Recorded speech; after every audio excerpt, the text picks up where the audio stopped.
रात नहीं ख्वाब बदलता है, मंजिल नहीं कारवां बदलता है, जज्बा रखो जीतने का, क्योंकि किस्मत बदले ना बदले पर वक्त जरूर बदलता है।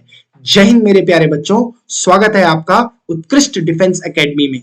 तो आज हम आपके लिए लेके आए हैं फिजिक्स का वो टॉपिक जो हमने कल आधा किया था और जिसे आज हम कंटिन्यू करेंगे। तो कल हमने ग्रेविटेशन चैप्टर का, जिससे मैंने आपको बताया था कम से कम 4 से 5 क्वेश्चन आ रहे हैं, यानी अप्रॉक्स 20 नंबर का आपका क्या आ रहा है, एनडीए के एग्जाम में आ रहा है।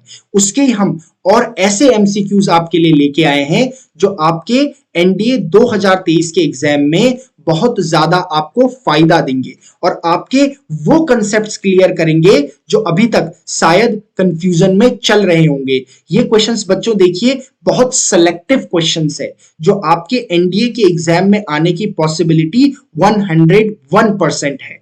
तो इनको आप क्या करेंगे, ध्यान से देखेंगे और इनको आप हमारे साथ लगाएंगे और बार बार इनको रिपीटेड वीडियो में देखेंगे, जिससे कि आपके ये क्वेश्चंस क्लियर हो सके। क्योंकि ये थ्योरेटिकल क्वेश्चंस है तो ये आप क्या करेंगे, 1 या 2 बार इन वीडियोस को देखेंगे बार बार, तो आपको क्या हो जाएंगे, वो मेमोराइज हो जाएंगे। ठीक है बच्चों, तो शुरुआत करते हैं हम। हमारा टॉपिक है ग्रेविटेशन, जिसके हम 20 क्वेश्चंस पहले लगा चुके हैं। तो पहला क्वेश्चन हमारे पास है, देखिए question number 21। Suppose the force of gravitation between two bodies of equal masses is F. Okay, हमें पहले क्या गिवन है कि सपोज हमारे पास क्या है कि the force of gravitation between two bodies, यानी दो बॉडीज है, इनके बीच में जो फोर्सेस लग रहा है, दो बॉडीज क्या है, ऑफ इक्वल मासेस, यानी इसका मास भी हम कह सकते हैं m है और इसका मास भी हम कह सकते हैं कि m है, इस f, यानी इनके बीच में जो फोर्स लग रहा है, ऑब्वियसली फोर्स ऑफ जो ग्रेविटेशन होगा वो अट्रैक्शन होगा, वो f लग रहा है। ठीक है, if each mass is doubled, अच्छा क्या कर दिया गया है, अब मास को क्या कर दिया है, 2m कर दिया गया है और दूसरे को भी 2m कर दिया गया है।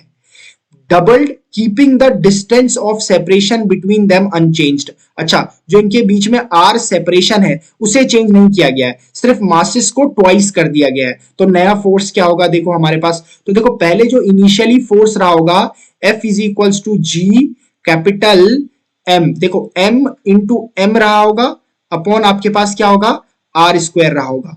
इसे मैं क्या लिख सकता हूं, GM square over R square आपके पास हो गया। अब आपके पास क्या आ गया, जो M डैश है वो आपके पास क्या आ गया, ट्वाइस ऑफ M आपके पास आ गया। तो जो आप F डैश यहां से निकालेंगे वो आपके पास क्या आ जाएगा, G इंटू M डैश होना चाहिए अपॉन R स्क्वायर, सेपरेशन तो वही है।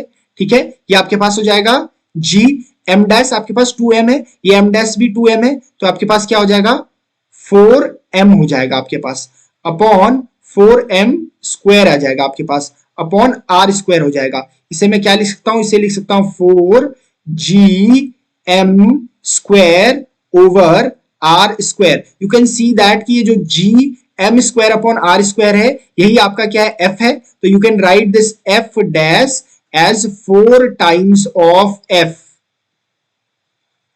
देखो तो हमारे पास कौन सा ऑप्शन सही है, option number C is correct. और बच्चों देखो ये आपके एनडीए 2016 के फर्स्ट एग्जाम में आया हुआ है। तो इस टाइप के क्वेश्चंस आपके बहुत सारे क्या आते हैं, एनडीए के एग्जाम में पूछे जाते हैं। कभी कभी उसके डिस्टेंस को डबल कर दिया जाता है, हाफ कर दिया जाता है, कभी मासेस को डबल कर दिया जाता है, 4 टाइम्स कर दिया जाता है या हाफ कर दिया जाता है। तो आपसे नए फोर्स के बारे में पूछा जाता है। देखिए नेक्स्ट क्वेश्चन आपके पास है कि the force of gravitation is, यानी जो फोर्स ऑफ ग्रेविटेशन, यानी जो बॉडीज के बीच में ग्रेविटेशनल फोर्स लगता है उसका नेचर क्या है, रिपल्सिव नहीं, ग्रेविटेशन फोर्स तो आपका फोर्स ऑफ अट्रैक्शन है। इलेक्ट्रोस्टैटिक नहीं, इलेक्ट्रोस्टैटिक भी नहीं हो सकता क्योंकि इलेक्ट्रोस्टैटिक आपका रिपल्सिव भी होता है, अट्रैक्टिव भी होता है। ठीक है, तो ये भी नहीं हो सकता। कंजर्वेटिव, अब देखिए कंजर्वेटिव और नॉन कंजर्वेटिव मैं आपको एक पहले वीडियो में बता चुका हूं। कंजर्वेटिव क्या होता है, कंजर्वेटिव का मतलब है कि आपके पास ऐसा फोर्स अगर किसी बॉडी पर लगता है, अगर कंजर्वेटिव फोर्स किसी बॉडी पर लगता है तो ऑब्वियसली क्या होगा, this body will be displaced, यानी वर्क डन होगा। And if that work done is path independent, if that work done is path independent, then this force will be called your conservative force. Getting it? मैंने क्या कहा है कि अगर आप किसी बॉडी पर कोई फोर्स लगा रहे हैं तो वो फोर्स आपका कंजर्वेटिव होगा if the work done by that force is independent of the path followed. यानी किसी भी पाथ से जाए वर्क डन आपका सेम आएगा उस फोर्स को लगाने पर। तो आपको कैसा फोर्स होगा? वो कंजर्वेटिव फोर्स होगा। तो ऑलवेज रिमेंबर दैट जो आपका ग्रेविटेशनल फोर्स है ना, वो आपका कैसा है? वो आपके पास आपका कंजर्वेटिव फोर्स है। Getting it? ये कैसा है? कंजर्वेटिव फोर्स है आपके पास। ठीक है, तो the force of gravitation is conservative. Question number 23 में हम जाएंगे। The weightlessness in satellite is due to, the weightlessness in satellite is due to, जो किसी भी एस्ट्रोनॉट को सैटेलाइट में वेटलेसनेस का फील होता है, वेटलेसनेस का मतलब भारहीनता का अनुभव होता है, वो किसकी वजह से होता है?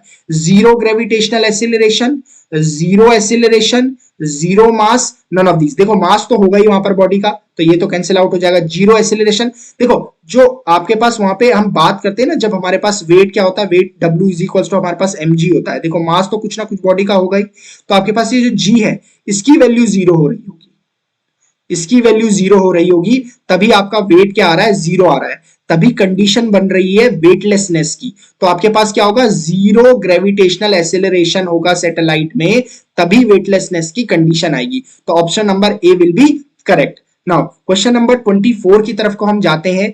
The force keeping the planets in elliptical orbit is, यानी कौन सा वो फोर्स है, क्योंकि आपके जो प्लैनेट्स है वो क्या कर रहे हैं? सन के अराउंड इलिप्टिकल ऑर्बिट्स में घूम रहे हैं। तो वो कौन सा इनमें से फोर्स है जो उन प्लैनेट्स को इलिप्टिकल ऑर्बिट में बनाए रख रहा है? तो पहला इलेक्ट्रोस्टैटिक फोर्स। भाई इलेक्ट्रोस्टैटिक फोर्स तो तब होता है जब चार्जेस होते हैं, तो कोई चार्ज की बातें तो वहां पर होती नहीं है, तो ये आपका रॉन्ग हो गया, ऑप्शन एलिमिनेट हो गया। न्यूक्लियर फोर्स, न्यूक्लियर फोर्स तो आपके किसके अंदर? न्यूक्लियस के अंदर लगते हैं, वहां पर न्यूक्लियस की कोई बातें नहीं है, तो ये भी गलत आपके पास है। मैग्नेटिक फोर्स डी ऑप्शन है। देखो ग्रेविटेशनल फोर्स हो सकता है क्योंकि gravitational force is present that is between sun and planet, gravitational force act कर रहा है वहां पर। मैग्नेटिक फोर्स, कोई मैग्नेट की बात तो हो नहीं रही है प्लैनेट और सन में, तो मैग्नेटिक फोर्स भी नहीं हो सकता। तो इसका मतलब ग्रेविटेशनल फोर्स जो है वो रिस्पॉन्सिबल है उन प्लैनेट्स को इलिप्टिकल ऑर्बिट में घुमाने के लिए। ठीक है, तो option number C will be correct. Now question number 25 पे हम आते हैं कि force of gravitational attraction is least. देखो क्या पूछ रहा है कि फोर्स ऑफ ग्रेविटेशनल अट्रैक्शन, यानी जो फोर्स ऑफ ग्रेविटेशनल अट्रैक्शन यानी जो गुरुत्वाकर्षण का बल है वो सबसे कम कब होता है? लीस्ट कब होता है? एट इक्वेटर, क्या वो इक्वेटर पर होता है? क्या वो पोल्स पर होता है? At point in between equator and any pole, या नन ऑफ दीज। अब देखो जरा हमारे पास जो है, अगर ये मेरे पास अर्थ है, ठीक है, तो सेंटर से हमारे पास देखो, सेंटर से हम जितना ऊपर जाते जाएंगे उतना हमारे पास क्या है? वो ग्रेविटेशनल अट्रैक्शन जो हमारे पास है कम होता जाएगा मेरे पास। अब देखो मेरे पास इक्वेटर इस तरीके से बनेगी, देखा अगर मैं ध्यान से यहाँ पे बनाऊं ये डॉटेड लाइन, इक्वेटर इस तरीके से बनेगी मेरे पास, है ना, इस तरीके से बनेगी। तो जो ये इक्वेटर की डिस्टेंस होती है ना, सेंटर से इक्वेटर की डिस्टेंस होती है वो ज्यादा होती है, वो क्या होती है? ग्रेटर होती है इन कंपैरिजन ऑफ जो पोल्स की डिस्टेंस होती है, कहां से? सेंटर से। तो यही रीजन है कि जो इक्वेटर पर जो आपके पास ग्रेविटेशनल अट्रैक्शन होता है वो लीस्ट होता है, और जो पोल्स पे ग्रेविटेशनल अट्रैक्शन होता है वो आपके पास क्या होता है? मैक्सिमम होता है। तो इसका आंसर क्या हो जाएगा आपके पास? Option number A, that is at equator, क्योंकि इक्वेटर जो आपके पास सेंटर ऑफ द अर्थ से दूर है, फार अवे है इन कंपैरिजन ऑफ पोल से। तो पोल्स पे आपका जो होता है ग्रेविटेशनल अट्रैक्शन जो आपके पास होता है वो आपके पास क्या होता है कि मिनिमम, पोल्स पे मैक्सिमम होता है और इक्वेटर पे आपके पास क्या होता है? लीस्ट होता है। तो हमारे पास क्या हो जाएगा? Option number A will be correct. Now question number हमारे पास क्या है? क्वेश्चन नंबर 26 हमारे पास क्या है? A body weighs 72 newton on the surface of the earth, यानी कोई एक बॉडी है जिसका जो भार है वो अर्थ के सतह पर जो है वो 72 न्यूटन है।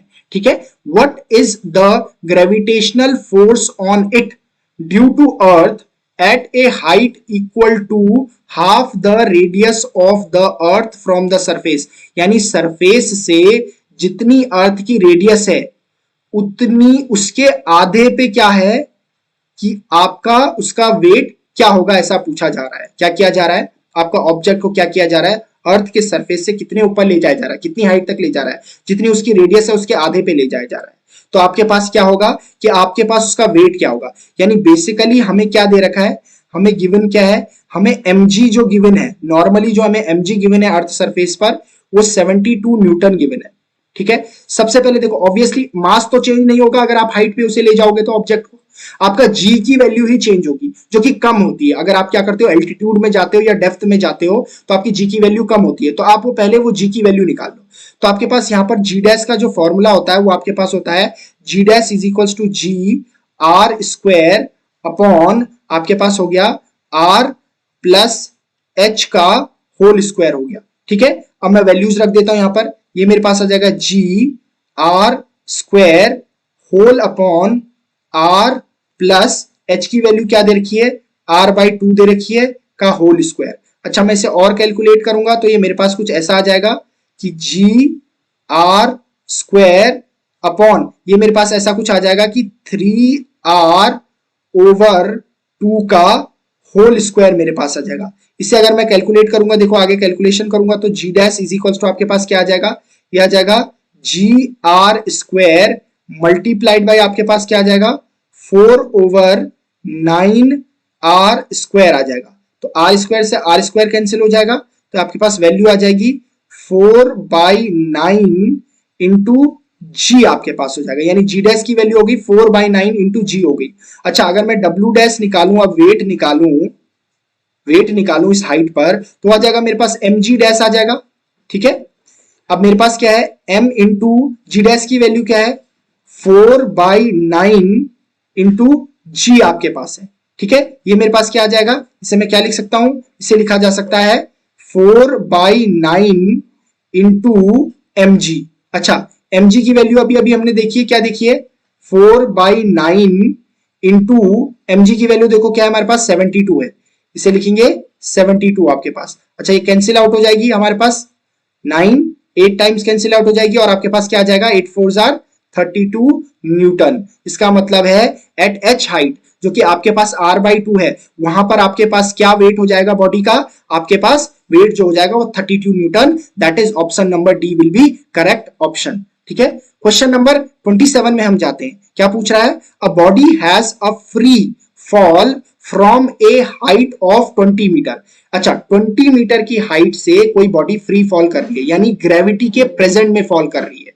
After falling through a distance of 5 metre, after falling through a distance of 5 metre क्या कर रही है, अब बॉडी क्या कर रही है 5 मीटर के डिस्टेंस पर क्या कर रही है, गिर गई है, यानी ऊपर से 20 मीटर से नीचे 5 मीटर नीचे आ गई है। ठीक हो गया, द बॉडी वुड, बॉडी के साथ क्या होगा, loss 1/4 of it's total energy, क्या उसकी एनर्जी में एक चौथाई का, क्या उसकी टोटल एनर्जी में एक चौथाई की कमी आ जाएगी, लॉस हो जाएगा।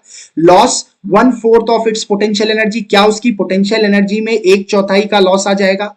Gain 1/4 of its potential energy, क्या उसकी पोटेंशियल एनर्जी में 1/4 का क्या आ जाएगा, गेन हो जाएगा यानी बढ़ जाएगी। गेन 3/4, क्या 3/4 का क्या आ जाएगा, बढ़ जाएगी उसकी पोटेंशियल एनर्जी। ठीक है, तो ये ऑप्शन हमारे पास है। चलो इसको जरा करें हमारे पास, तो हमारे पास इनिशियल आपके पास क्या है, इनिशियल हाइट जो आपके पास है, अगर मैं देखूं आपके पास जो आपके पास इनिशियल हाइट मुझे दिखाई दे रही है, उस इनिशियल हाइट को h से रिप्रेजेंट कर लेते हैं और कह लेते हैं ये 20 मीटर हमारे पास। ठीक है, तो इसका मतलब आपके पास इनिशियल में यहां से क्या निकाल सकता हूं, पोटेंशियल एनर्जी भी निकाल सकता हूं, जो आपके पास क्या होगी एम जी एच आपके पास होगी। अच्छा मेरे को m की वैल्यू गिवन है, g की वैल्यू गिवन है, तो सिंपली ये मेरे पास क्या हो जाएगा 20 इंटू एम जी हो जाएगा। ठीक है, जैसे ही क्या होगा बॉडी फॉल करेगी 5 मीटर फॉल करेगी, कितना फॉल करेगी 5 मीटर फॉल करेगी। व्हेन बॉडी फॉल्स 5 मीटर तो न्यू हाइट आपके पास क्या हो जाएगी, न्यू हाइट जो आपके पास हो जाएगी वो कितनी हो जाएगी 20 - 5, that is 20 - 5 that is equals to 15 metre हो जाएगी। हो जाएगी आपके पास, न्यू हाइट आपके पास, वहां पर आपकी पोटेंशियल एनर्जी कितनी हो जाएगी, यानी फाइनल पोटेंशियल एनर्जी कितनी हो गई आपके पास, जो फाइनल आपके पास क्या है वो पोटेंशियल एनर्जी कितनी हो जाएगी आपके पास। अच्छा, ये हमारे पास हाइट हो गई एम, तो आपके पास होगी एम जी एच हो जाएगी, यानी आपके पास सिंपली क्या हो जाएगी, ये 15 एम जी हो जाएगी। अच्छा, अगर मैं चेंज इन पोटेंशियल एनर्जी निकालूं, चेंज इन आपके पास यहां पर क्या निकालूं, पोटेंशियल एनर्जी निकालो, तो आपके पास आएगी 20 एम जी माइनस आपके पास क्या आ जाएगा 15 M G is equals to आपके पास क्या आ जाएगा 5 एम जी का आपके पास क्या आ रहा है, पोटेंशियल एनर्जी में क्या आ रहा है आपके पास, लॉस आ रहा है। तो अगर मैं क्या करूं कि loss in potential energy upon initial potential energy लिखूं, यानी जो ओरिजिनल है इनिशियल पोटेंशियल एनर्जी वो आपके पास आ जाएगा, loss in potential energy 5 M G है, और जो आपके पास इनिशियल पोटेंशियल एनर्जी है वो आपके पास 20 एम जी है। एम जी से एम जी कैंसिल हो जाएगा, दिस विल बी 1/4। अगर आप देखोगे यहाँ पे कि जो लॉस इन पोटेंशियल एनर्जी हो रहा है आपके पास, जो लॉस इन पोटेंशियल एनर्जी आपके पास हो रहा है वो आपके पास कितना हो रहा है 1/4 हो रहा है। तो इसका मतलब है 1/4 यानी loss 1/4 of its potential energy. तो option number B will be correct here. ठीक है, नेक्स्ट क्वेश्चन में जाते हैं बच्चों। देखो क्वेश्चन नंबर 28 हमारे पास है, that is the masses of two planets are in ratio 1:2। यानी हमें दो प्लैनेट्स का मास क्या दे रखा है, देखो मासेस कर लेते हैं इनका। हमारे पास मास ऑफ पहला प्लैनेट एंड मास ऑफ जो दूसरा प्लैनेट है उसका जो रेशियो दे रखा है वो दे रखा है 1:2 दे रखा है। ठीक है, एक इंफॉर्मेशन ये दे रखी है, their radii are in the ratio. अच्छा, रेडाई का रेशियो भी दे रखा है, यानी R1 रेशियो R2 जो हमें दे रखा है वो भी हमें 1:2 दे रखा है। हमें कैलकुलेट क्या करना है, the acceleration due to gravity on the planets are in ratio. अच्छा, हमें ग्रेविटी जो पहले प्लैनेट में है और जो दूसरे प्लैनेट में है उसका रेशियो फाइंड आउट करना है। अच्छा, एक रिलेशन हमें पता है और एक इंफॉर्मेशन हमें और क्या दे रखी है, the masses of two planets are in ratio. ठीक है, हमारे पास एक फॉर्मूला है G is equals to capital G M over R square, हमारे पास फॉर्मूला है। अच्छा, मैं दोनों का रेशियो निकाल देता हूं, आपके पास G1 ओवर G2 अगर मैं लिख लूंगा तो देखो पहले के लिए क्या आ जाएगा मेरे पास, GM1 अपॉन आपके पास क्या हो जाएगा R1 का square whole upon GM2 whole upon R2 का स्क्वायर। G से G आपके पास कैंसिल हो जाएगा, तो G1 अपॉन G2 आपके पास क्या आ जाएगा, देखो देखो बच्चों ये क्या आ जाएगा, ये आ जाएगा आपके पास M1 अपॉन M2 आ जाएगा और multiplied by R2 upon R1 आ जाएगा, लेकिन दोनों का होल स्क्वायर आ जाएगा। अब इसे G1 अपॉन G2 अगर आप यहां से कैलकुलेट करेंगे तो M1 अपॉन M2 क्या है, वो आपके पास 1/2 है, और R2 अपॉन R1 क्या है 2:1 हो जाएगा यहाँ से, क्योंकि R1 रेशियो R2 क्या है हमारे पास 1:2 है, तो R2 रेशियो R1 क्या हो जाएगा 2:1, यानी कि आपके पास क्या हो जाएगा 4 हो जाएगा, तो ये आपके पास क्या हो जाएगा 2 हो जाएगा। इसका मतलब है G1 ratio G2 is equals to 2:1, that is option number B will be correct here। ठीक है बच्चों, क्वेश्चन नंबर 29 की तरफ को हम जाएंगे। देखो क्वेश्चन नंबर 29 हमारा क्या कह रहा है, all planets move in an elliptical orbits with the sun situated at one of the foci is called as, देखो इनमें से कौन सा लॉ है, ये मेरे पास क्वेश्चन नंबर 29 कह रहा है कौन सा लॉ है, वो कह रहा है करके कि सेंटर में आपके सन है और इलिप्टिकल ऑर्बिट में आपके प्लैनेट्स क्या कर रहे हैं, इस तरीके से घूम रहे हैं। तो ये कौन सा है, ये फर्स्ट लॉ हमारे पास है, फर्स्ट लॉ ऑफ आपके पास केपलर्स फर्स्ट लॉ है, इसका मतलब लॉ ऑफ ऑर्बिट है हमारे पास। ठीक है बच्चों, बहुत सिंपल सा है मेरे पास। क्वेश्चन नंबर हमारे पास 30 है, the line which joins any planet to the sun sweeps out equal areas in equal interval of time, this is called as। अच्छा, ये ऐसा बोला जा रहा है कि अगर हमारे पास सन यहां पर है और मैं किसी भी प्लेनेट को इस इलिप्टिकल ऑर्बिट में ले लूं, मान लो पहले प्लेनेट की पोजीशन यहां पर है और फिर प्लेनेट की पोजीशन यहां पर है, तो जो यहां पर एरिया ये ऑक्यूपाई करेगा, यानी ये एरिया जो प्लेनेट ऑक्यूपाई करेगा, ठीक हो गया, या यहां पर जो ऑक्यूपाई करेगा, ठीक है, यहां पर जो ऑक्यूपाई करेगा ये क्या होगा, ये area swept will be same. तो ये आपके पास क्या है, ये आपके पास क्या है, लॉ ऑफ एरिया है, आपके पास क्या है, लॉ ऑफ एरियाज है आपके पास।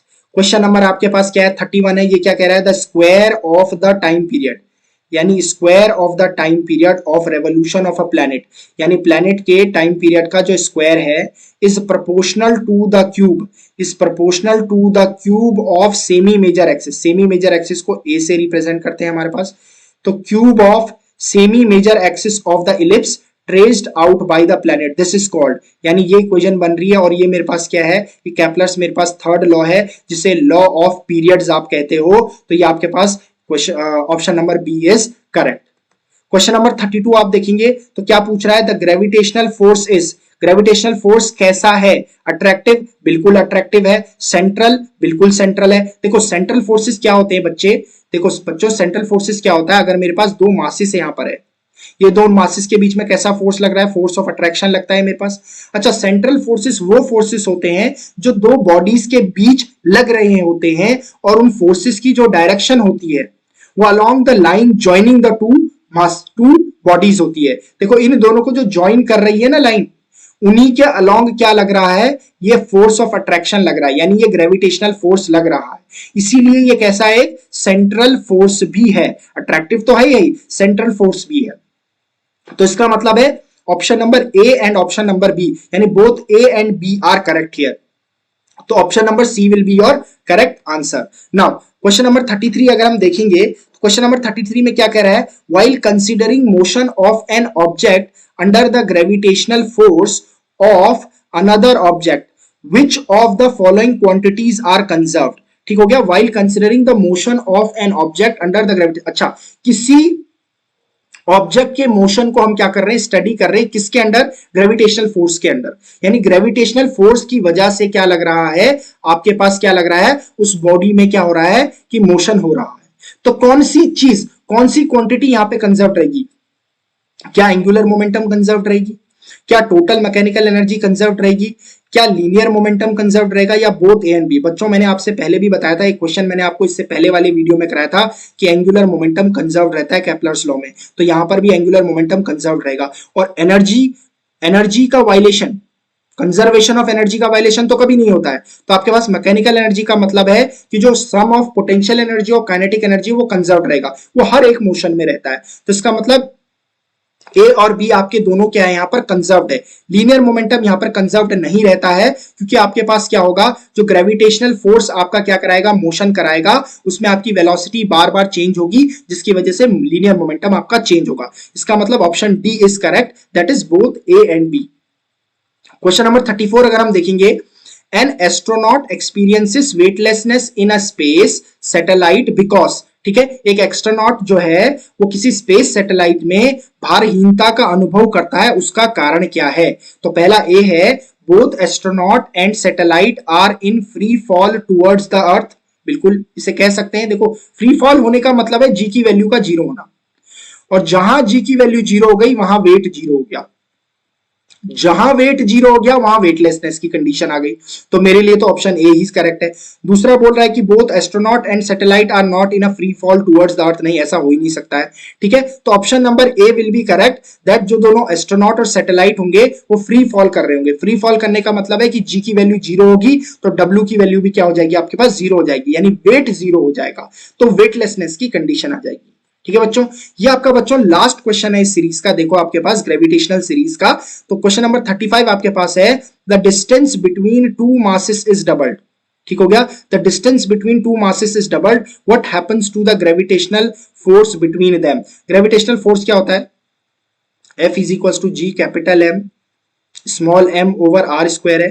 अब आप बोल रहे हो कि क्या कर रहे हैं कि जो उनके बीच के सेपरेशन को है वो 2r कर दे रहे हो, ठीक है, तो आप f डैश निकाल लो, f dash is equal to आपके पास हो गया g capital M small m over आपके पास क्या हो जाएगा, यहाँ पर r डैश का स्क्वायर आ जाएगा, यानी 2r का स्क्वायर आ जाएगा आपके पास, यानी ये f dash is equal to आपके पास क्या हो जाएगा 1/4 g capital M small m over r square आ जाएगा, यानी f dash is equal to आपके पास क्या आ जाएगा 1/4 ऑफ कैपिटल F आपके पास हो जाएगा, यानी क्या हो जाएगा, क्वार्टरली डिक्रीज करेगा आपका ग्रेविटेशनल फोर्स। तो option number D will be correct, that decreased to a quarter. तो बच्चों देखिए हमने इसके जितने मैक्सिमम क्वेश्चंस लगाने थे उतने हम लगा चुके हैं। यानी आपके लिए क्या हो सकता है, ये इनफ होंगे क्वेश्चंस आपके एनडीए 2023 के पर्सपेक्टिव से। जितने कंसेप्ट्स हम इसमें क्लियर कर सकते थे उतने हमने किए हुए हैं। 4 से 5 नंबर का इसका वेटेज रहता है, तो यहां से 4 से 5 क्वेश्चंस का यहां से वेटेज रहता है, तो पॉसिबिलिटी है कि यहीं से कोई क्वेश्चन या कोई आपका कंसेप्ट यहां से आपके क्वेश्चंस में जो एनडीए के एग्जाम 2023 में आने वाले हैं उनमें लग जाए। तो इनको आप बार बार रिपीट करेंगे सो दैट आप क्या हो जाए, यूज टू हो जाए इन कंसेप्ट्स के, आपको फॉर्मूले याद रहे, किस तरीके से देखिए मैंने न्यूमेरिकल्स कराए हुए वो याद रहे। तो आप बार बार बच्चों इनको लगाएंगे ताकि आपके एनडीए 2023 की जो प्रिपरेशन, जितना टाइम बचा हुआ है, आप उसको क्या कर सके, पूरी तरीके से यूटिलाइज कर सके। तो बच्चों नेक्स्ट टॉपिक में हम आपसे मिलेंगे, इसका एक नया टॉपिक लेके आएंगे, आपके सिलेबस का एक नया टॉपिक लेके आएंगे जिसे हम आपके नेक्स्ट वीडियो में लाएंगे। तब तक बच्चों आप पढ़ते रहिए।